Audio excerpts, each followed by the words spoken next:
The Adventures of Sherlock Holmes by Sir Arthur Conan Doyle. Chapter 9. The Adventure of the Engineer's Thumb. Of all the problems which have been submitted to my friend, Mr. Sherlock Holmes, for solution during the years of our intimacy, there were only two which I was the means of introducing to his notice, that of Mr. Hatherley's thumb, and that of Colonel Warburton's madness. Of these, the latter may have afforded a finer view for an acute and original observer, but the other was so strange in its inception, and so dramatic in its details, that it may be the more worthy of being placed upon record, even if it gave my friend fewer openings for those deductive methods of reasoning by which he achieved such remarkable results. The story has, I believe, been told more than once in the newspapers, but, like all such narratives, its effect is much less striking when set forth on block in a single half-column of print, than when the facts slowly evolve before your own eyes, and the mystery clears gradually away as each new discovery furnishes a step which leads on to the complete truth. At the time, the circumstances made a deep impression upon me, and the lapse of 2 years has hardly served to weaken the effect. It was in the summer of '89, not long after my marriage, that the events occurred which I am now about to summarize. I had returned to civil practice and had finally abandoned Holmes in his Baker Street rooms, although I continually visited him and occasionally even persuaded him to forego his bohemian habits so far as to come and visit us. My practice had steadily increased, and as I happened to live at no very great distance from Paddington Station, I got a few patients from among the officials. One of these, whom I had cured of a painful and lingering disease, was never weary of advertising my virtues, and of endeavoring to send me on every sufferer over whom he might have any influence. One morning, at a little before 7 o'clock, I was awakened by the maid tapping at the door to announce that 2 men had come from Paddington, and were waiting in the consulting room. I dressed hurriedly, for I knew by experience that railway cases were seldom trivial, and hastened downstairs. As I descended, my old ally, the guard, came out of the room and closed the door tightly behind him. "I've got him in here," he whispered, jerking his thumb over his shoulder. "He's all right." "What is it then?" I asked, for his manner suggested that it was some strange creature which he had caged up in my room. "It's a new patient," he whispered. "I thought I'd bring him round myself, then he couldn't slip away. There he is, all safe and sound. I must go now, doctor. I have my duties, just the same as you." And off he went, this trusty tout, without even giving me time to thank him. I entered my consulting room and found a gentleman seated by the table. He was quietly dressed in a suit of heather tweed, with a soft cloth cap, which he had laid down upon my books. Round one of his hands he had a handkerchief wrapped, which was mottled all over with blood-stains. He was young, not more than 25, I should say, with a strong masculine face. But he was exceedingly pale, and gave me the impression of a man who was suffering from some strong agitation, which it took all his strength of mind to control. "I am sorry to knock you up so early, doctor," he said, "but I have had a very serious accident during the night. I came in by train this morning, and on inquiring at Paddington as to where I might find a doctor, a worthy fellow very kindly escorted me here. I gave the maid a card, but I see that she has left it upon the side table." I took it up and glanced at it. "Mr. Victor Hatherley, Hydraulic Engineer, 16A, Victoria Street, 3rd floor." That was the name, style, and abode of my morning visitor. "I regret that I have kept you waiting," said I, sitting down in my library chair. "You are fresh from a night journey, I understand, which is in itself a monotonous occupation." "Oh, my night could not be called monotonous," said he, and laughed. He laughed very heartily, with a high, ringing note, leaning back in his chair and shaking his sides. All my medical instincts rose up against that laugh. "Stop it!" I cried. "Pull yourself together!" And I poured out some water from a carafe. It was useless, however. He was off in one of those hysterical outbursts which come upon a strong nature when some great crisis is over and gone. Presently he came to himself once more, very weary and pale-looking. "I have been making a fool of myself," he gasped. "Not at all. Drink this." I dashed some brandy into the water, and the color began to come back to his bloodless cheeks. "That's better," said he. "And now, doctor, perhaps you would kindly attend to my thumb, or rather to the place where my thumb used to be." He unwound the handkerchief and held out his hand. It gave even my hardened nerves a shudder to look at it. There were 4 protruding fingers, and a horrid, red, spongy surface where the thumb should have been. It had been hacked or torn right out from the roots. Good heavens, I cried. This is a terrible injury. It must have bled considerably. Yes, it did. I fainted when it was done, and I think that I must have been senseless for a long time. When I came to, I found that it was still bleeding, so I tied one end of my handkerchief very tightly round the wrist and braced it up with a twig. Excellent. You should have been a surgeon. It is a question of hydraulics, you see, and came within my own province. This has been done, said I, examining the wound, by a very heavy and sharp instrument. A thing like a cleaver, said he. An accident, I presume? By no means. What? A murderous attack? Very murderous indeed. You horrify me. I sponged the wound, cleaned it, dressed it, and finally covered it over with cotton wadding and carbolized bandages. He lay back without wincing, though he bit his lip from time to time. How is that? I asked when I had finished. Capital! Between your brandy and your bandage, I feel a new man. I was very weak, but I've had a good deal to go through. Perhaps you had better not speak of the matter. It is evidently trying to your nerves. Oh no, not now. I shall have to tell my tale to the police, but between ourselves, if it were not for the convincing evidence of this wound of mine, I should be surprised if they believed my statement, for it is a very extraordinary one, and I have not much in the way of proof with which to back it up. And even if they believe me, the clues which I can give them are so vague that it is a question whether justice will be done. Ha! Cried I. If it is anything in the nature of a problem which you desire to see solved, I should strongly recommend you come to my friend, Mr. Sherlock Holmes, before you go to the official police. Oh, I have heard of that fellow, answered my visitor, and I should be very glad if he would take the matter up, though of course I must use the official police as well. Would you give me an introduction to him? I'll do better. I'll take you round to him myself. I should be immensely obliged to you. We'll call a cab and go together. We shall just be in time to have a little breakfast with him. Do you feel equal to it? Yes, I shall not feel easy until I have told my story. Then my servant will call a cab, and I shall be with you in an instant. I rushed upstairs, explained the matter shortly to my wife, and in 5 minutes was inside a hansom, driving with my new acquaintance to Baker Street. Sherlock Holmes was, as I expected, lounging about his sitting room in his dressing gown, reading the agony column of the Times, and smoking his before-breakfast pipe, which was composed of all the plugs and dottles left from his smokes of the day before, all carefully dried and collected in the corner of the mantelpiece. He received us in his quietly genial fashion, ordered fresh rashers and eggs, and joined us in a hearty meal. When it was concluded, he settled our new acquaintance upon the sofa, placed a pillow beneath his head, and laid a glass of brandy and water within his reach. "It is easy to see that your experience has been no common one, Mr. Hatherley," said he. "Pray, lie down there and make yourself absolutely at home. Tell us what you can, but stop when you are tired and keep up your strength with a little stimulant." "Thank you," said my patient, "but I have felt another man since the doctor bandaged me, and I think that your breakfast has completed the cure. I shall take up as little of your valuable time as possible, so I shall start at once upon my peculiar experiences." Holmes sat in his big armchair with the weary, heavy-lidded expression which veiled his keen and eager nature, while I sat opposite to him, and we listened in silence to the strange story which our visitor detailed to us. "You must know," said he, "that I am an orphan and a bachelor, residing alone in lodgings in London. By profession, I am a hydraulic engineer, and I've had considerable experience of my work during the 7 years that I was apprenticed to Venner and Matheson, the well-known firm of Greenwich. 2 years ago, having served my time, and having also come into a fair sum of money through my poor father's death, I determined to start in business for myself, and took professional chambers in Victoria Street. I suppose that everyone finds his first independent start in business a dreary experience. To me it has been exceptionally so. During 2 years I have had 3 consultations and 1 small job, and that is absolutely all that my profession has brought me.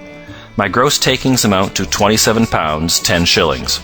Every day, from 9 in the morning until 4 in the afternoon, I waited in my little den, until at last my heart began to sink, and I came to believe that I should never have any practice at all. Yesterday, however, just as I was thinking of leaving the office, my clerk entered to say there was a gentleman waiting who wished to see me upon business. He brought up a card, too, with the name of Colonel Lysander Stark engraved upon it. Close at his heels came the colonel himself, a man rather over the middle size, but of an exceeding thinness. I do not think that I have ever seen so thin a man. His whole face sharpened away into nose and chin, and the skin of his cheeks was drawn quite tense over his outstanding bones. Yet this emaciation seemed to be his natural habit, and due to no disease, for his eye was bright, his step brisk, and his bearing assured. He was plainly but neatly dressed, and his age, I should judge, would be nearer 40 than 30. "Mr. Hatherley," said he, with something of a German accent, "you have been recommended to me, Mr. Hatherley, as being a man who is not only proficient in his profession, but is also discreet and capable of preserving a secret." I bowed, feeling as flattered as any young man would at such an address. "May I ask who it was who gave me so good a character?" "Well, perhaps it is better that I should not tell you that just at this moment. I have it from the same source that you are both an orphan and a bachelor, and are residing alone in London." "That is quite correct," I answered. "But you will excuse me if I say that I cannot see how all this bears upon my professional qualifications. I understand that it was on a professional matter that you wished to speak to me." "Undoubtedly so, but you will find that all I say is really to the point. I have a professional commission for you, but absolute secrecy is quite essential. Absolute secrecy, you understand, and of course we may expect that more from a man who is alone than from one who lives in the bosom of his family." "If I promise to keep a secret," said I, "you may absolutely depend upon my doing so." He looked very hard at me as I spoke, and it seemed to me that I had never seen so suspicious and questioning an eye. "Do you promise, then?" he said at last. "Yes, I promise." "Absolute and complete silence before, during, and after? No reference to the matter at all, either in word or writing?" "I have already given you my word." "Very good." He suddenly sprang up, and darting like lightning across the room, he flung open the door. The passage outside was empty. "That's all right," said he, coming back. "I know that clerks are sometimes curious as to their master's affairs. Now we can talk in safety." He drew up his chair very close to mine, and began to stare at me again with the same questioning and thoughtful look. A feeling of repulsion and of something akin to fear had begun to rise within me at the strange antics of this fleshless man. Even my dread of losing a client could not restrain me from showing my impatience. "I beg that you will state your business, sir," said I. "My time is of value." Heaven forgive me for that last sentence, but the words came to my lips. "How would 50 guineas for a night's work suit you?" he asked. "Most admirably." "I say a night's work, but an hour's would be nearer the mark. I simply want your opinion about a hydraulic stamping machine which has got out of gear. If you show us what is wrong, we shall soon set it right ourselves. What do you think of such a commission as that?" "The work appears to be light, and the pay munificent." "Precisely so. We shall want you to come tonight by the last train." "Where to?" "To Ayford, in Berkshire. It is a little place near the borders of Oxfordshire, and within 7 miles of Reading. There is a train from Paddington, which would bring you there at about 11:15. "Very good. I shall come down in a carriage to meet you." "There is a drive, then?" "Yes, our little place is quite out in the country. It is a good 7 miles from Ayford station." "Then we can hardly get there before midnight. I suppose there will be no chance of a train back. I should be compelled to stop the night." "Yes, we could easily give you a shakedown." "That is very awkward. Could I not come at some more convenient hour?" "We have judged it best that you should come late. It is to recompense you for any inconvenience that we are paying to you, a young and unknown man, a fee which would buy an opinion from the very heads of your profession. Still, of course, if you would like to draw out of the business, there is plenty of time to do so." I thought of the 50 guineas, of how very useful they would be to me. "Not at all," said I. "I shall be very happy to accommodate myself to your wishes. I should like, however, to understand a little more clearly what it is that you wish me to do." "Quite so. It is very natural that the pledge of secrecy which we have exacted from you should have aroused your curiosity. I have no wish to commit you to anything without your having it all laid before you. I suppose that we are absolutely safe from eavesdroppers?" "Entirely." "Then the matter stands thus. You are probably aware that Fuller's earth is a valuable product, and that it is only found in 1 or 2 places in England." "I have heard so." "Some little time ago I bought a small place, a very small place, within 10 miles of Reading. I was fortunate enough to discover that there was a deposit of Fuller's earth in one of my fields. On examining it, however, I found that this deposit was a comparatively small one, and that it formed a link between 2 very much larger ones upon the right and left, both of them, however, in the grounds of my neighbours. These good people were absolutely ignorant that their land contained that which was quite as valuable as a gold mine. Naturally, it was to my interest to buy their land before they discovered its true value, but unfortunately I had no capital by which I could do this. I took a few of my friends into the secret, however, and they suggested that we should quietly and secretly work our own little deposit, and that in this way we should earn the money which would enable us to buy the neighboring fields. This we have now been doing for some time, and in order to help us in the operations, we erected a hydraulic press. This press, as I've already explained, has got out of order, and we wish your advice upon the subject. We guard our secret very jealously, however, and if it once became known that we had hydraulic engineers coming to our little house, it would soon rouse inquiry, and then, if the facts came out, it would be goodbye to any chance of getting these fields and carrying out our plans. That is why I have made you promise me that you will not tell a human being that you are going to Ayford tonight. I hope that I make it all plain?" "I quite follow you," said I.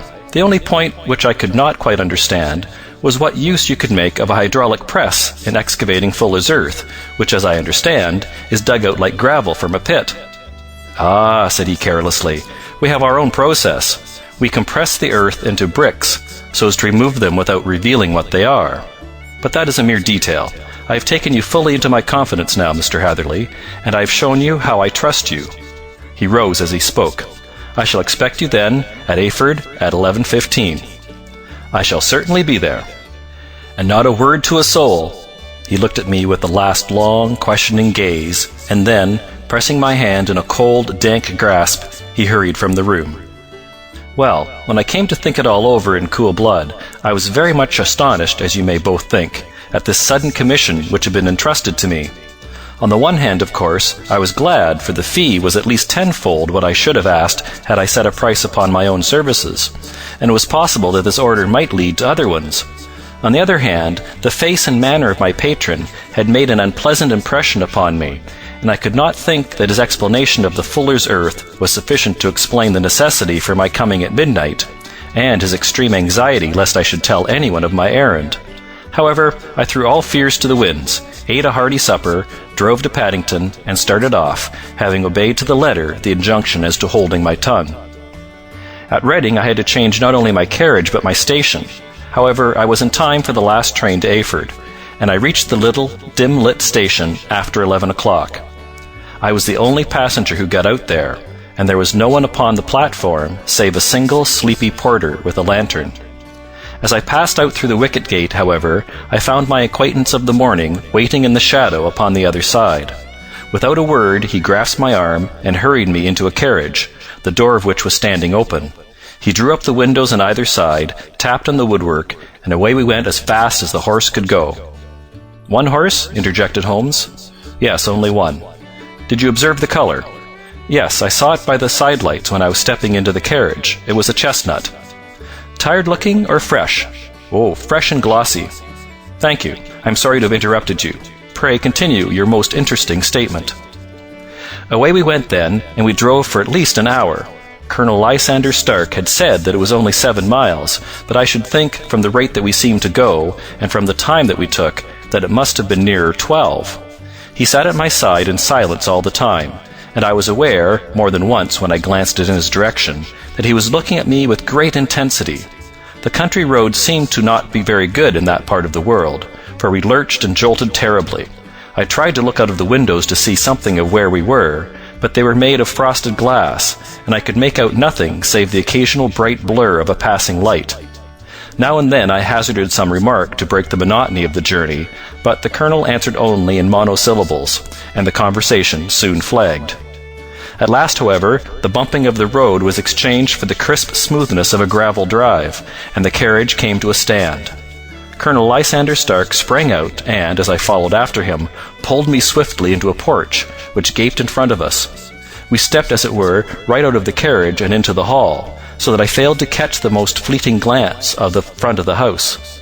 The instant that I'd crossed the threshold, the door slammed heavily behind us, and I heard faintly the rattle of the wheels as the carriage drove away. It was pitch dark inside the house, and the colonel fumbled about looking for matches and muttering under his breath. Suddenly a door opened at the other end of the passage, and a long, golden bar of light shot out in our direction. It grew broader, and a woman appeared with a lamp in her hand, which she held above her head, pushing her face forward and peering at us. I could see that she was pretty, and from the gloss with which the light shone upon her dark dress, I knew that it was a rich material. She spoke a few words in a foreign tongue, in a tone as though asking a question, and when my companion answered in a gruff monosyllable, she gave such a start that the lamp nearly fell from her hand. Colonel Stark went up to her, whispered something in her ear, and then, pushing her back into the room from whence she had come, he walked towards me again with the lamp in his hand. "Perhaps you'll have the kindness to wait in this room for a few minutes," said he, throwing open another door. It was a quiet, little, plainly furnished room, with a round table in the center, on which several German books were scattered. Colonel Stark laid down the lamp on the top of a harmonium beside the door. "I shall not keep you waiting an instant," said he, and vanished into the darkness. I glanced at the books upon the table, and in spite of my ignorance of German, I could see that the two of them were treatises on science, the others being volumes of poetry. Then I walked across to the window, hoping that I might catch some glimpse of the countryside, but an oak shutter, heavily barred, was folded across it. It was a wonderfully silent house. There was an old clock ticking loudly somewhere in the passage, but otherwise everything was deadly still. A vague feeling of uneasiness began to steal over me. Who were these German people, and what were they doing living in this strange, out-of-the-way place? And where was this place? I was 10 miles or so from Eyford, that was all I knew, but whether north, south, east, or west, I had no idea. For that matter, Reading and possibly other large towns were within that radius, so the place might not be so secluded after all. Yet it was quite certain, from the absolute stillness, that we were in the country. I paced up and down the room, humming a tune under my breath to keep up my spirits, and feeling that I was thoroughly earning my 50-guinea fee. Suddenly, without any preliminary sound in the midst of the utter stillness, the door of my room swung slowly open. The woman was standing in the aperture, the darkness of the hall behind her, the yellow light from my lamp beating upon her eager and beautiful face.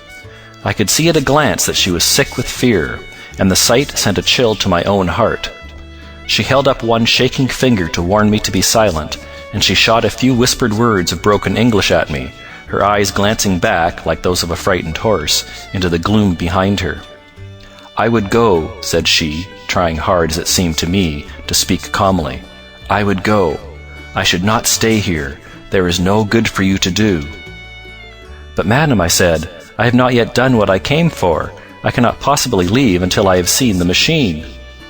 "It is not worth your while to wait," she went on. "You can pass through the door. No one hinders."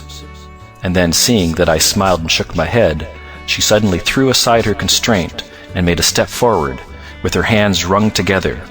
"For the love of heaven," she whispered, "get away from here before it is too late." But I am somewhat headstrong by nature, and the more ready to engage in an affair when there is some obstacle in the way. I thought of my 50-guinea fee, of my wearisome journey, and of the unpleasant night which seemed to be before me. Was it all to go for nothing? Why should I slink away without having carried out my commission, and without the payment which was my due? This woman might, for all I knew, be a monomaniac. With a stout bearing, therefore, though her manner had shaken me more than I cared to confess, I still shook my head and declared my intention of remaining where I was. She was about to renew her entreaties when a door slammed overhead, and the sound of several footsteps was heard upon the stairs. She listened for an instant, threw up her hands with a despairing gesture, and vanished as suddenly and as noiselessly as she had come. The newcomers were Colonel Lysander Stark and a short, thick man with a chinchilla beard growing out of the creases of his double chin, who was introduced to me as Mr. Ferguson. "This is my secretary and manager," said the colonel. "By the way, I was under the impression that I left this door shut just now. I feared that you have felt the draught." "On the contrary," said I opened the door myself because I felt the room to be a little close." He shot one of his suspicious looks at me. "Perhaps we had better proceed to business then," said he. "Mr. Ferguson and I will take you up to see the machine." "I had better put my hat on, I suppose?" "Oh no, it is in the house." "What, you dig fuller's earth in the house?" No, this is only where we compress it, but never mind that. All we wish you to do is to examine the machine and to let us know what is wrong with it." We went upstairs together, the colonel first with the lamp, the fat manager and I behind him. It was a labyrinth of an old house, with corridors, passages, narrow winding staircases, and little low doors, the thresholds of which were hollowed out by the generations who had crossed them. There were no carpets and no sign of any furniture above the ground floor, while the plaster was peeling off the walls, and the damp was breaking through in green, unhealthy blotches. I tried to put on as an unconcerned air as possible, but I had not forgotten the warnings of the lady, even though I disregarded them, and I kept a keen eye upon my two companions. Fergusson appeared to be a morose and silent man, but I could see from the little that he had said that he was at least a fellow countryman. Colonel Lysander Stark stopped at last before a low door, which he unlocked. Within was a small square room in which the three of us could hardly get at one time. Fergusson remained outside, and the colonel ushered me in. "We are now," said he, "actually within the hydraulic press, and it would be a particularly unpleasant thing for us if anyone were to turn it on. The ceiling of this small chamber is really the end of the descending piston, and it comes down with the force of many tons upon this metal floor. There are small lateral columns of water outside which receive the force, and which transmit and multiply it in the manner which is familiar to you. The machine goes readily enough, but there is some stiffness in the working of it, and it has lost a little of its force. Perhaps you will have the goodness to look it over and to show us how we can set it right." I took the lamp from him, and I examined the machine very thoroughly. It was indeed a gigantic one, and capable of exercising enormous pressure. When I passed outside, however, and pressed down the levers which controlled it, I knew at once, by the whishing sound, that there was a slight leakage, which allowed a regurgitation of water through one of the side cylinders. An examination showed that one of the india-rubber bands, which was round the head of a driving rod, had shrunk so as not quite to fill the socket along which it worked. This was clearly the cause of the loss of power, and I pointed it out to my companions, who followed my remarks very carefully and asked several practical questions as to how they should proceed to set it right. When I had made it clear to them, I returned to the main chamber of the machine and took a good look at it to satisfy my own curiosity. It was obvious at a glance that the story of the fuller's earth was the merest fabrication, for it would be absurd to suppose that so powerful an engine could be designed for so inadequate a purpose. The walls were of wood, but the floor consisted of a large iron trough, and when I came to examine it, I could see a crust of metallic deposit all over it. I had stooped and was scraping at this to see exactly what it was, when I heard a muttered exclamation in German, and saw the cadaverous face of the colonel looking down at me. "What are you doing there?" he asked. I felt angry at having been tricked by so elaborate a story as that which he had told me. "I was admiring your fuller's earth," said I. "I think that I should be better able to advise you as to your machine if I knew what the exact purpose was for which it was used." The instant that I uttered the words, I regretted the rashness of my speech. His face set hard, and a baleful light sprang up in his grey eyes. "Very well," said he, "you shall know all about the machine." He took a step backward, slammed the little door, and turned the key in the lock. I rushed towards it and pulled at the handle, but it was quite secure, and did not give in the least to my kicks and shoves. "Hello!" I yelled. "Hello, Colonel! Let me out!" And then suddenly in the silence, I heard a sound which sent my heart into my mouth. It was the clank of the levers and the swish of the leaking cylinder. He had set the engine at work. The lamp still stood upon the floor where I had placed it when examining the trough. By its light I saw that the black ceiling was coming down upon me, slowly, jerkily, but, as none knew better than myself, with a force which must within a minute grind me to a shapeless pulp. I threw myself screaming against the door, and dragged with my nails at the lock. I implored the colonel to let me out, but the remorseless clanking of the levers drowned my cries. The ceiling was only a foot or two above my head, and with my hand upraised I could feel its hard, rough surface. Then it flashed through my mind that the pain of my death would depend very much upon the position in which I met it. If I lay on my face, the weight would come upon my spine, and I shuddered to think of that dreadful snap. Easier the other way, perhaps, and yet, had I the nerve to lie and look up at that deadly black shadow wavering down upon me? Already I was unable to stand erect, when my eye caught something which brought a gush of hope back to my heart. I have said that though the floor and ceiling were of iron, the walls were of wood. As I gave a last hurried glance around, I saw a thin line of yellow light between two of the boards, which broadened and broadened as a small panel was pushed backward. For an instant I could hardly believe that here was indeed a door which led away from death. The next instant I threw myself through, and lay half fainting upon the other side. The panel had closed again behind me, but the crash of the lamp, and a few moments afterwards the clang of the two slabs of metal, told me how narrow had been my escape. I was recalled to myself by frantic plucking at my wrist, and I found myself lying upon the stone floor of a narrow corridor, while a woman bent over me and tugged at me with her left hand, while she held a candle in her right. It was the same good friend whose warning I had so foolishly rejected. "Come, come," she cried breathlessly. "They will be here in a moment. They will see that you are not there. Oh, do not waste the so precious time, but come." This time, at least, I did not scorn her advice. I staggered to my feet and ran with her along the corridor and down a winding stair. The latter led to another broad passage, and just as we reached it, we heard the sound of running feet and the shouting of two voices, one answering the other from the floor on which we were, and from the one beneath. My guide stopped and looked about her like one who was at her wit's end. Then she threw open a door which led into a bedroom, through the window of which the moon was shining brightly. "It is your only chance," said she. "It is high, but it may be that you can jump it." As she spoke, a light sprang into view at the further end of the passage, and I saw the lean figure of Colonel Lysander Stark rushing forward with a lantern in one hand and a weapon like a butcher's cleaver in the other. I rushed across the bedroom, flung open the window, and looked out. How quiet and sweet and wholesome the garden looked in the moonlight, and it could not be more than 30 feet down.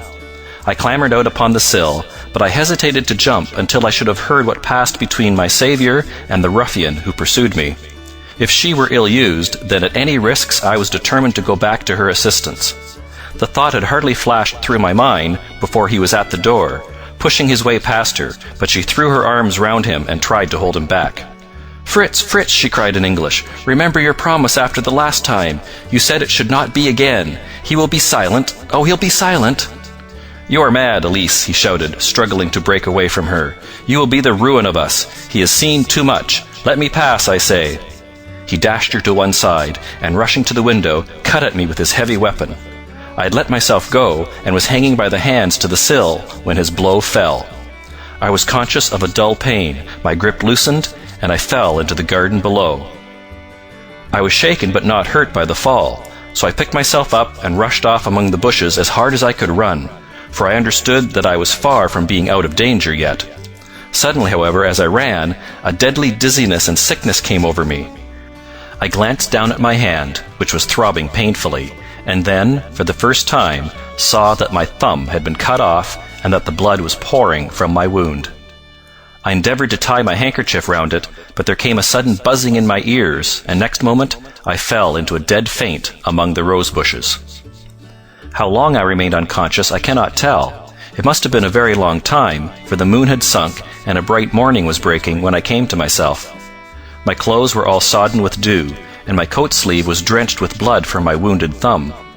The smarting of it recalled in an instant all the particulars of my night's adventure, and I sprang to my feet with the feeling that I might hardly yet be safe from my pursuers. But to my astonishment, when I came to look round me, neither house nor garden were to be seen. I had been lying in an angle of the hedge close by the high road, and just a little lower down was a long building, which proved, upon my approaching it, to be the very station at which I had arrived upon the previous night. Were it not for the ugly wound upon my hand, all that had passed during those dreadful hours might have been an evil dream. Half-dazed, I went into the station and asked about the morning train. There would be one to Reading in less than an hour. The same porter was on duty, I found, as had been there when I arrived. I inquired of him whether he had ever heard of Colonel Lysander Stark. The name was strange to him. Had he observed a carriage the night before waiting for me? No, he had not. Was there a police station anywhere near? There was one about 3 miles off. It was too far for me to go, weak and ill as I was. I determined to wait until I got back to town before telling my story to the police. It was a little past 6 when I arrived, so I went first to have my wound dressed, and then the doctor was kind enough to bring me along here. I put the case into your hands and shall do exactly what you advise." We both sat in silence for some little time after listening to this extraordinary narrative. Then Sherlock Holmes pulled down from the shelf one of the ponderous commonplace books in which he placed his cuttings. "Here is an advertisement which will interest you," said he. "It appeared in all the papers about a year ago. Listen to this. Lost on the 9th. Mr. Jeremiah Hayling, age 26, a hydraulic engineer. Left his lodgings at 10 o'clock at night and has not been heard of since. Was dressed in, etc., etc." Ha! That represents the last time that the Colonel needed to have his machine overhauled, I fancy." "Good heavens!" cried my patient. "Then that explains what the girl said." "Undoubtedly. It is quite clear that the Colonel was a cool and desperate man, who was absolutely determined that nothing should stand in the way of his little game, like those out-and-out pirates who will leave no survivor from a captured ship. Well, every moment now is precious, so if you feel equal to it, we shall go down to Scotland Yard at once as a preliminary to starting for Ayford." Some 3 hours or so afterwards, we were all in the train together, bound from Reading to the little Berkshire village. There were Sherlock Holmes, the hydraulic engineer, Inspector Bradstreet of Scotland Yard, a plainclothesman, and myself. Bradstreet had spread an ordnance map of the county out upon the seat, and was busy with his compass drawing a circle with Ayford for its centre. "There you are," said he. "That circle is drawn at a radius of 10 miles from the village. The place we want must be somewhere near that line. You said 10 miles, I think, sir." "It was an hour's good drive." "And you think that they brought you back all that way when you were unconscious?" "They must have done so. I have a confused memory, too, of having been lifted and conveyed somewhere." "What I cannot understand," said I, "is why they should have spared you when they found you lying fainting in the garden. Perhaps the villain was softened by the woman's entreaties." "I hardly think that likely. I never saw a more inexorable face in my life." "Oh, we shall soon clear up all that," said Bradstreet. "Well, I have drawn my circle, and I only wish I knew at what point upon it the folk that we are in search of are to be found." "I think I could lay my finger on it," said Holmes quietly. "Really now," cried the inspector, "you have formed your opinion. Come now, we shall see who agrees with you. I say it is south, for the country is more deserted there." "And I say east," said my patient. "I am for west," remarked the plainclothesman. "There are several quiet little villages up there." "And I am for north," said I, "because there are no hills there, and our friend says that he did not notice the carriage go up any." "Come," cried the inspector, laughing, "it's a very pretty diversity of opinion. We have boxed the compass among us. Who do you give your casting vote to?" "You are all wrong." "But we can't all be." "Oh, yes, you can. This is my point." He placed his finger in the center of the circle. "This is where we shall find them." "But the 12-mile drive?" gasped Hatherley. 6 out and 6 back. Nothing simpler. You say yourself that the horse was fresh and glossy when you got in. How could it be that if it had gone 12 miles over heavy roads? "Indeed, it is a likely ruse enough," observed Bradstreet thoughtfully. "Of course, there can be no doubt as to the nature of this gang." "None at all," said Holmes. "They are coiners on a large scale, and have used the machine to form the amalgam which has taken the place of silver." "We have known for some time that a clever gang was at work," said the inspector. "They've been turning out half-crowns by the thousand. We even traced them as far as Reading, but could get no farther, for they'd covered their traces in a way that showed that they were very old hands. But now, thanks to this lucky chance, I think that we have got them right enough." But the inspector was mistaken, for those criminals were not destined to fall into the hands of justice. As we rolled into Ayford Station, we saw a gigantic column of smoke which streamed up from behind a small clump of trees in the neighborhood and hung, like an immense ostrich feather, over the landscape. "A house on fire?" asked Bradstreet as the train steamed off again on its way. "Yes, sir," said the station master. "When did it break out?" "I hear that it was during the night, sir, but it has got worse, and the whole place is in a blaze." "Whose house is it?" "Dr. Becker's." "Tell me," broke in the engineer, "is Dr. Becker a German, very thin, with a long sharp nose?" The station master laughed heartily. "No, sir, Dr. Becker is an Englishman, and there isn't a man in the parish who has a better lined waistcoat. But he has a gentleman staying with him, a patient, as I understand, who is a foreigner, and he looks as if a little good Berkshire beef would do him no harm." The station master had not finished his speech before we were all hastening in the direction of the fire. The road topped a low hill, and there was a great widespread whitewashed building in front of us, spouting fire at every chink and window, while in the garden in front 3 fire engines were vainly striving to keep the flames under. "That's it!" cried Hatherley, in intense excitement. "There is the gravel drive, and there are the rose bushes where I lay. That second window is the one that I jumped from."